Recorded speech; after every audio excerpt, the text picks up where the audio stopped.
How do you like the coaching thing? How do you like it?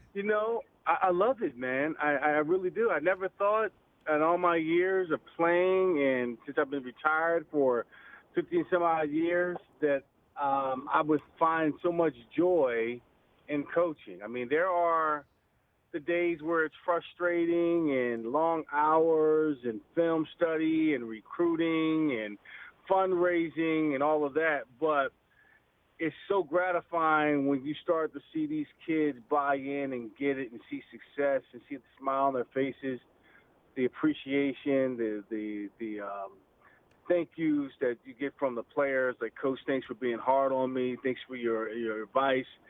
I mean, to give back to the game that gave me so much, it's so awesome, so gratifying.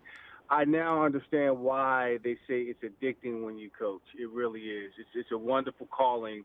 I'm glad that God chose me to do this, and it's been phenomenal so far. So yeah, I know when we last spoke, you had just taken the job, and you were talking to me about your process, your thought process about taking it, and why, and your concerns about all the other stuff. You know, I'm sure it's not any surprise to you how much you love the competition and love seeing others succeed based on your program that you have laid Yeah. down. I'm sure that might not surprise you. What about the other stuff, though? Now that you're into it, Eddie. Wow. The other stuff is a day-to-day challenge, Rich, and I just sum it up to this: you have to meet mediocrity at every turn.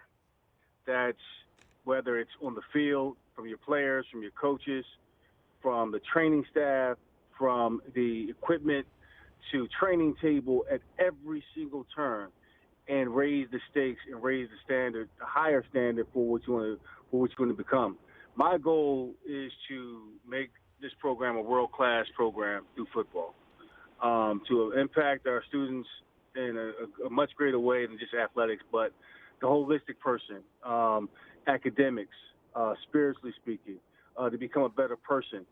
So all of those things that we're meeting with facilities and having to just get the bare bones of things in terms of infrastructure, like a football operations building. That's exciting to me that we're finding the capital, we're raising the money, we are in process of building all this stuff out. That to me are the wins. That's what's going to bring sustainability to this program, and hopefully we'll have a few championship seasons within that. So it's a long process, Rich. It's a tedious one. It's frustrating because academia, they move at their own pace, Sure. and you got to understand that, but it's really a collaborative effort, and to understand and then be understood, and then finding that middle ground of how can we move this ball forward? How can we roll in the same direction? And it really is it's a good deal when you're making some headway. Eddie George here on the Rich Eisen Show, head football coach of Tennessee State football. I'll ask you, I know I'm talking about a competitor when it all comes down to it, but also Prime from way back in the day when you were playing ball together. Seeing the recruits that he's bringing to Jackson State, your thoughts on that in terms of maybe, do you look at it as it lifts all HBCU boats or what? What do you think about all this? It definitely does, without a doubt. I mean, I talked to Deion a lot.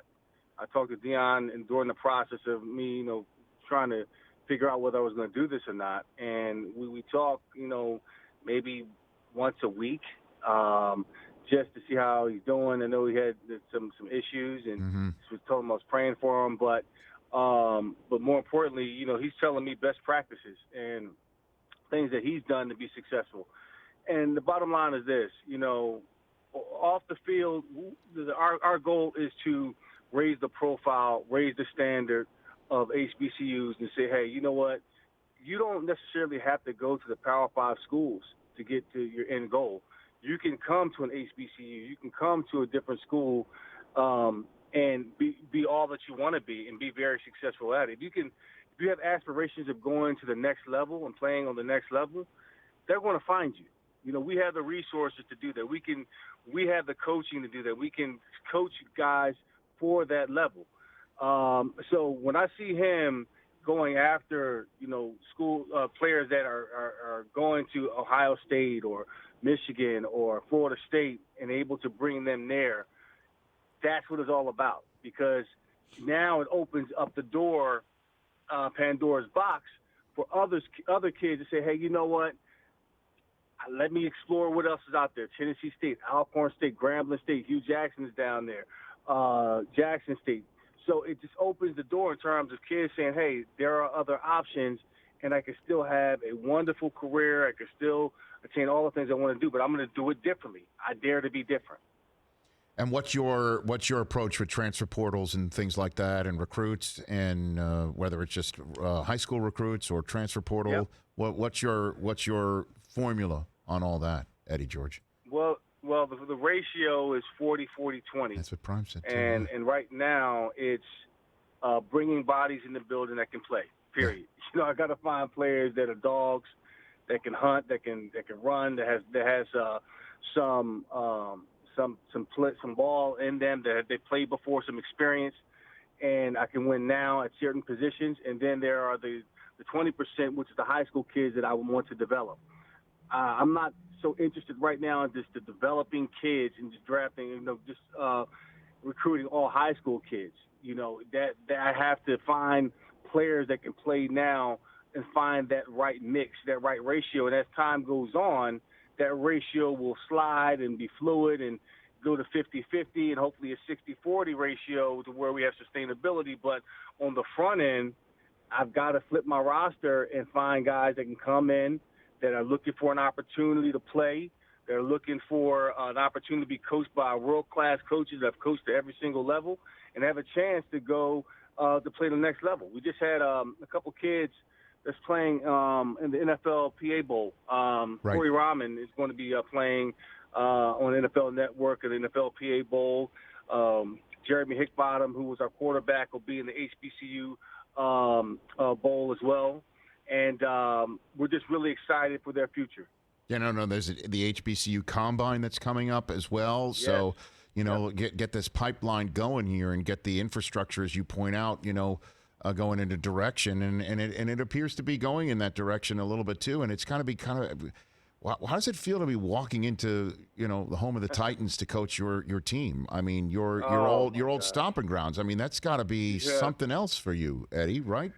Coach George, where player George used to bark at Ray Lewis all the time and more others, I mean, that's got to be wild for you, It is wild because it brings back so many memories of me playing as a player, and it's a special place, a place where I haven't lost a lot of ball games. I told my team that. I said, look, I have not lost a lot of games in this building as a player, and I'm damn sure not going to do it as a coach. Right. So there is a standard in which we defend our home. We have a winning record at home. And now in this capacity where I'm at coaching, I'm walking up and down the sidelines with a headset, I have to pinch myself sometimes like I am really coaching in a ball game right now, and I have to call timeout because, we got to get the right play off, or we got to get, my defense has to get rest. I mean, I'm just looking at the game from a different lens, and that's been a lot of fun. It really has. Hey, you watched all the way to the end. Thanks for that. Watch more right here.